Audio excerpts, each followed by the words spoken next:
Hello children, welcome back to your science class. So today we are going to discuss about few rules that are very important to follow while writing chemical formula.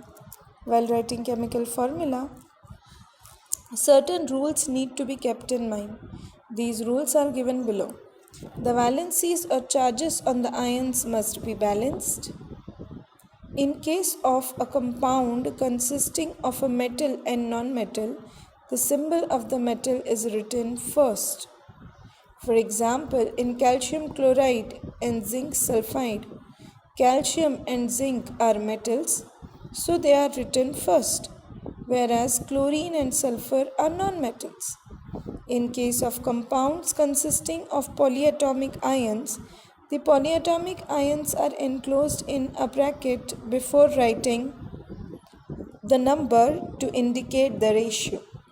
For example, in aluminium sulfate, the polyatomic sulfate ion is enclosed in bracket before writing.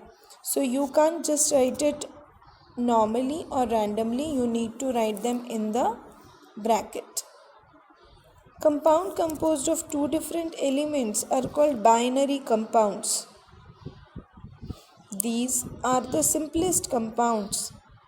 While writing the chemical formula for compounds, we first write the constituent elements and their valencies and then cross over the valencies of the combining atoms. So here you can see Na is giving one electron to F and then they are put into brackets with their signs. Molecular mass and formula unit mass. An atom contains three types of particles: electron, proton and neutron. Out of these three particles, the mass of electron is negligible as compared to proton and neutron. Thus, the mass of atom is equal to the mass of the total number of neutrons and protons present in it. Molecules are formed when two or more atoms combine chemically in a fixed proportion. The molecular mass of a substance is sum of the atomic masses of all the atoms present in a molecule.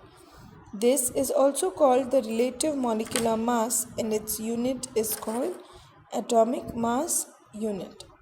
Hence, to calculate the mass of molecule, to calculate the molecular mass, the mass of all atoms present in it are added.